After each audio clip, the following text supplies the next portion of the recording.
Okay, next we have Raquel Gil Rodriguez, and she is going to be talking about color matching shots from different cameras having unknown gamma or logarithmic encoding curves. She received her Bachelor of Science in Mathematics and Master of Science in Advanced and Professional Mathematics from University of Barcelona in Spain. Then she received her Master of Science in Computer Vision and Robotics from the University of Burgundy in France. And now she has started her PhD in image processing for enhanced cinematography at Pompeu Fabra University. Welcome, Raquel. Thank you, Jacqueline. So hi, good morning, everybody. My name is Raquel, and I'll be presenting, as Jacqueline said, color matching shots from different cameras, having a known gamma or logarithmic encoding curves. So this work, we did it with, together with Vázquez Corral and Bertalmio. I'll give you a brief presentation with the motivation of our work, some existing solutions for the problem I'm going to present, and our main contributions. So let's see what's the motivation of our work. We have a scene, and we take two different pictures from that scene with two different cameras, or even using the same camera, but different settings in different positions. And at the end, we get two pictures. The problem is that these two pictures differ in terms of color. So we have something like that. And this might be an issue for many applications where we need consistency among the shots. So what is the goal in here? So as I said, we will have two images, and we will call one as the source and the other as the reference. So this means that we will match the colors from the source to the ones of the reference in order to get something like that. Before going further in the how we will tackle the problem, I want to mention which is the model for the color processing pipeline that we are going to follow from now on. This is a simple model, but this is going to tell us which are the inner processes in the camera from the point in the scene till the last pixel value that we get, this RGB prime. So imagine we have a point in the scene, here up on the top of the bench. The camera captures the light, and it reads a value, a row triplet, RGB, which is supposed to be linear, proportional to the light that it comes. And after that, a linear transformation is applied, a 3x3 matrix. This matrix is carrying the information of color as well as the white balance. And after that, a non-linearity that is defined as a power function. In that case, is a gamma correction. So from the point in the scene, we get our final value as applying to the linear RGB triplet, a linear transformation defined by a 3x3 matrix, and a gamma correction. Here I want to give two different definitions. The first one is most of DSLR cameras are going to follow this color processing pipeline that I just introduced. So we have the linear data, we apply a 3x3 matrix, and after that a gamma correction. And the thing is that many video cameras nowadays, they record in logarithmic. So this means that to the linear data, they apply also a 3x3 matrix, but they apply a logarithmic curve. In that case, this is a general definition. It does not mean that all the cameras, they follow the same definition, but the results are pretty similar. So here we have like a gamma, 3x3 matrix A, B, C, and D that are real values, which vary depending on the settings that we use in the camera. So from now on, the first expression on top, we're going to refer to them as images that have been gamma corrected. And for the last expression, the log encoded images. So if we move to the existing solutions for color matching, in the industry we find many solutions. Here I just show some examples. We have the experts, the colorists, that they do color grading in post-production. We also have for live TV broadcast camera control units. We have ACES, which is a framework for color management. And we can also use color charts during the shots. All these solutions, they work, and they work very good. Still, we can always find some limitations. Some of them, they are manual and time-consuming. As well, we cannot always find footage with color charts or footage that has all the metadata or all the information regarding the camera and the settings that were used. If we move to academia, we also encounter many algorithms for color matching gamma-corrected images. For example, we have the work of Vázquez, Corral, and Bertalmillo, as well Hakohen et al. And these two works, they assume that the images that are being color matched, they share content. And we also find work on the color matching block encoded images from one of the two authors of this work. So what is going to be our main contribution in here? What we're going to show is how to transform a block encoded image to behave like a gamma corrected in order to be able to apply a already working color matching algorithm that is applied in gamma corrected images. So here I'm going to introduce which is the method for color matching gamma-corrected images, because this is going to be the base for our methodology that I will introduce later on. So again, as before, we have our scene. We're going to take two pictures from that scene. So now imagine we focus just on one point in our scene, and this point is going to be represented as pixels in both images, most probably in different locations. And again, we have the problem that those images differ in terms of color. So what I'm going to do here is using the color processing pipeline that I mentioned before. I'm going to represent those RGB pixels as the combination of linear transformation given by the matrix A and a power function given by gamma. So we have these two definitions in here, left and right. Just to mention that, as you notice, the linear values, the RGBP, is the same since they correspond to the same point in the image.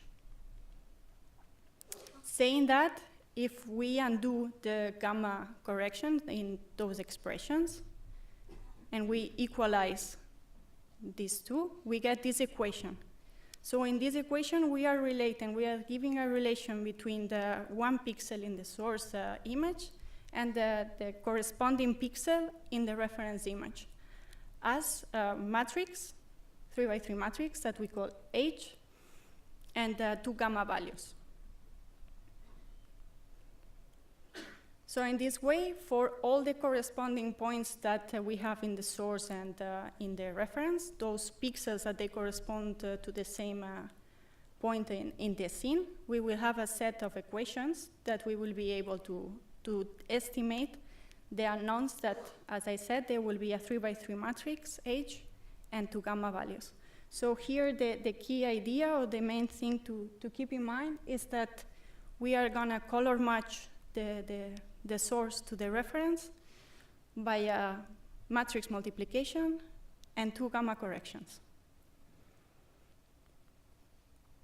So let me explain you now our methodology. How are we going to proceed? So as I told you before, one of our main contributions is how to transform one log encoded image into a gamma corrected one. So how can we go to the first expression, that is a logarithmic encoded image, to the second one? Very simple in here. I just want you to keep two ideas in mind. The first thing is that we have the first line that is a logarithmic encoded image. We apply a power 10. And a very important second step is that we neglect the value b. We realize that this value in most of the definitions in the curves is very small.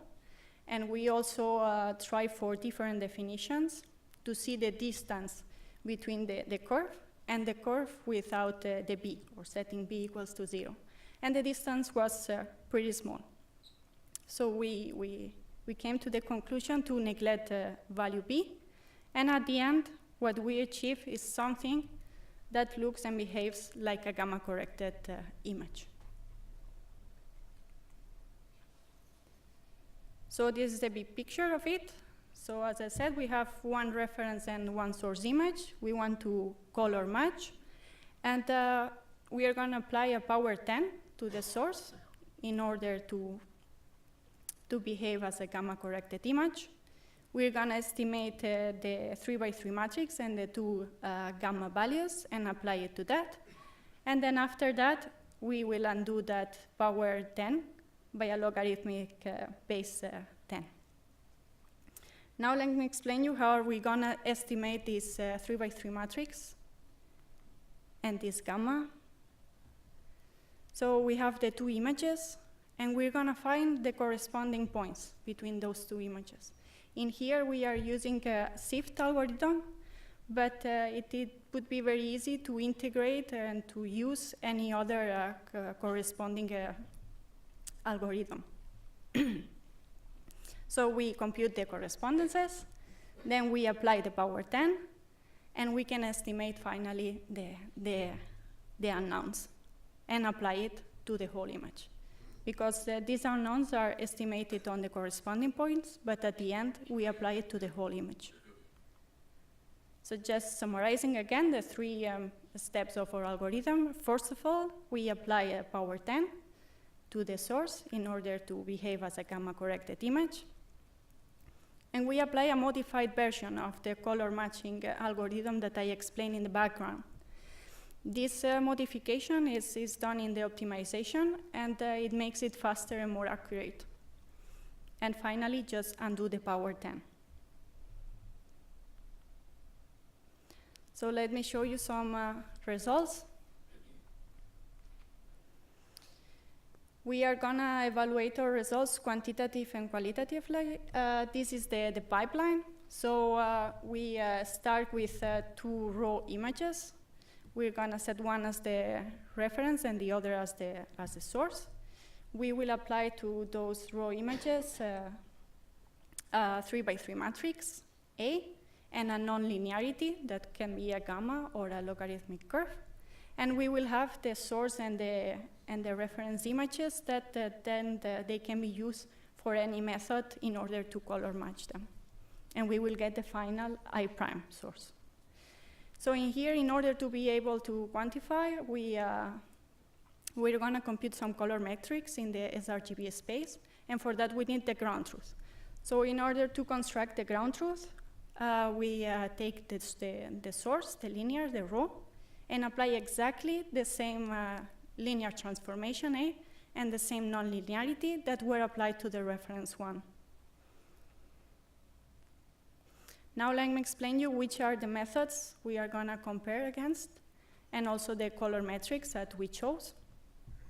So for the methods, we're going to compare against 5 methods, the state-of-the-art, very common methods. The first one is from Hakohen et al., and it's a color stabilization, and it also gets into account that the images, they share content. All the rest of the algorithms are more general case, so no, they don't have to share any content between the images. It's a general case. And for the color metrics, we computed the color PSNR, and we computed as taking as the mean square error, the mean of the mean square errors of each color channel. And and as well, we computed the delta E, 76. We computed this one. This is the simplest one. It's just the L2 norm in the LAB space. but the trend with the delta E 2000, it was the same, and in here the values are higher.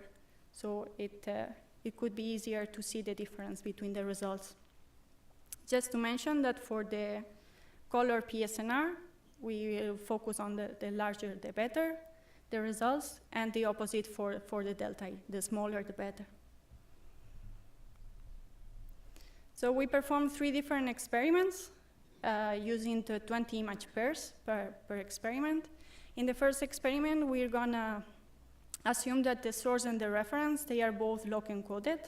In the second experiment, the reference is gonna be gamma corrected and the source log encoded. And the final experiment, the third one, both of them are gonna be gamma corrected images.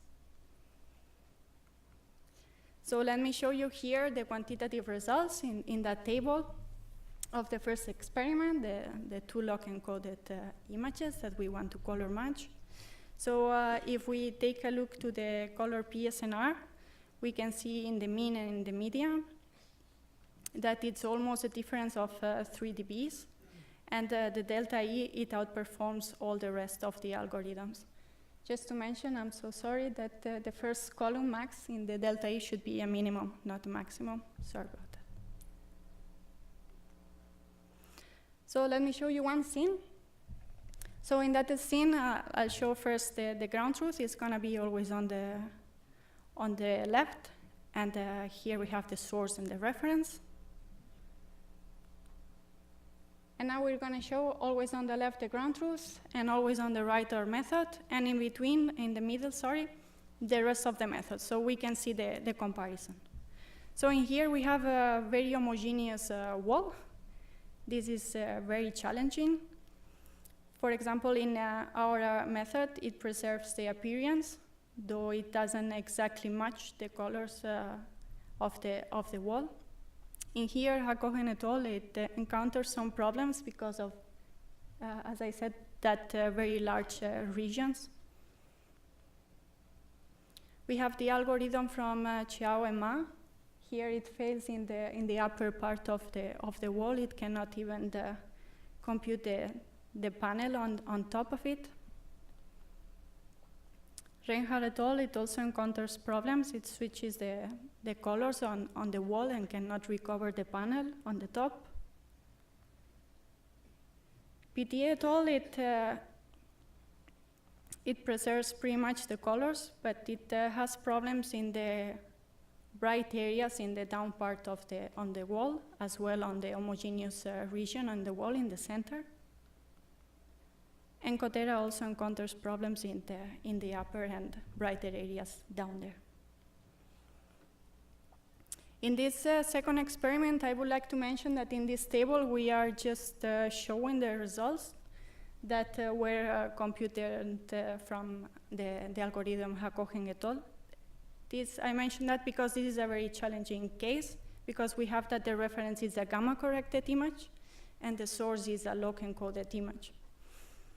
So here, if we focus on the color PSNR, the difference is almost of 1 dB with the following.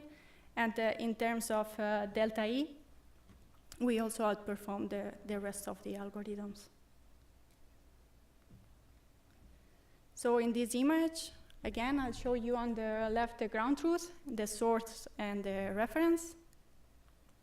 And again, always on the left, the ground truth, and always on the right, our algorithm, and in the middle, the rest. This is in one of the examples that this method, Hakohen et al., couldn't compute a solution. This is mainly because this algorithm, it computes in an iterative way, simultaneously corresponding patches, as well as the color transformation. So if it cannot compute patches between the images, it cannot perform the color transformation. Here in the next method, Xiao and Ma, it has some problems in the blocks, in the yellow blocks. At the end, I don't know if you can see the intensity of the color, as well as the blue sky. Reinhardt et al. Is pretty much the same. They behave very similar. The intensity of the sky, the intensity of the sky. Here, PTE et al. It encounters problems in the bright area in the pavement, as well as on the shadow in the buildings. And here, Cotera, it totally shifts the colors, the yellow and the blue. This is mainly because they compute a transformation between the main color axes, between the source and the reference. So this transformation, in this case, it was wrong. And this is highly penalized by the color metrics. Finally, we have the last experiment, experiment 3. This is gamma to gamma. And again, in the color P scenario, if we focus in the mean, we perform the best. But in the medium, we rank the third. But if we go to the delta E, we outperform all the rest of the algorithms. So this is a very colorful scene, many colors in it. So we have the ground truth, the source, and the reference. As before, always on the left the ground truth, always on the right our method, and in the middle the rest of them, so we can compare. In this particular example, our method, it preserves pretty much all the colors of the scene. In here, Hakohen et al., it has encountered some problems on the magenta color in the middle triangle, as well on the yellow, on the wheel, on top of it.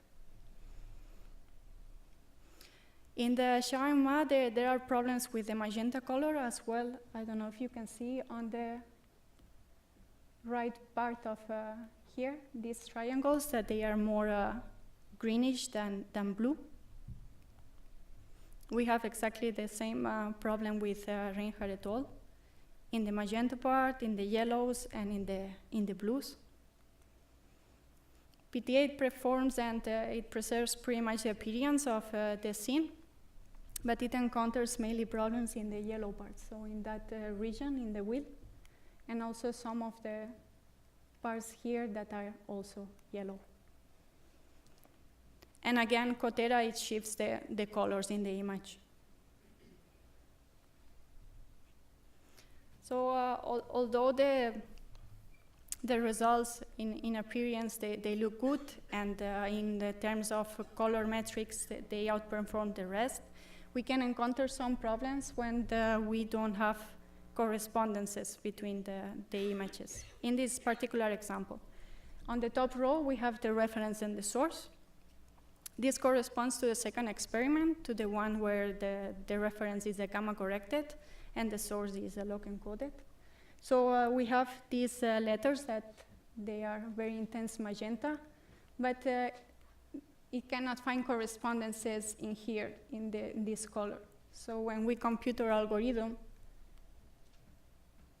this color is still magenta, it's very intense, whereas in here, in the ground truth, is more orange. So this can be an issue. I should mention as well that in this particular example, the rest of the algorithms, they failed.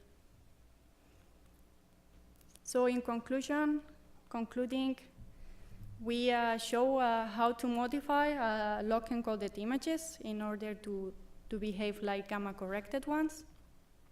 Like that, we can color match any combination of nonlinear encoded images, gamma to gamma, log encoded to gamma, and log encoded to log encoded.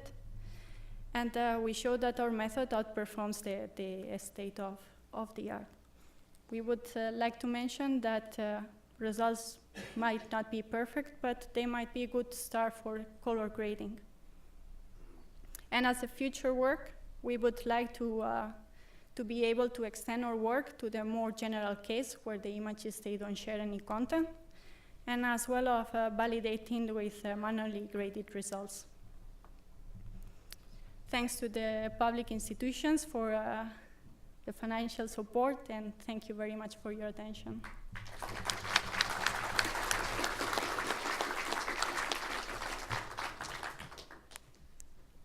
Thank you. Thank you very much.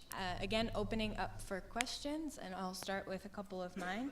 First, have you tried this with video? You were talking about how sometimes there aren't aspects of a scene that would match and that can cause error, but it's possible that if it was videos of different scenes, then maybe you could find points at different time points in the video. I haven't tried with video, but this would be interesting to try, and also to try different correspondence algorithms, so you don't rely always on that. When you expect it to be used, maybe for color correcting of video, do you expect people to then take 2 frames, use this algorithm, and then set that for the rest of their video? Well, if it corresponds to the same scene, then yes. Otherwise, you would have to do it whenever you change the scene. And then my last question, have you thought about, or how could this be extended for cameras with other curves? Not all cameras have gamma curves or log curves. Some you can even put in a random lookup table. Well, in that case,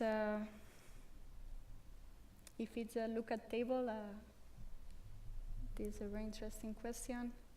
If you apply any other curve that is known, you can always try to, because we optimize at the end. Because we know the curves, we optimize the curves. So even if the curve is unknown, but you know the shape of the curve, you can optimize the parameters in order to see which minimizes. Okay, thank you very much. Thank you very much.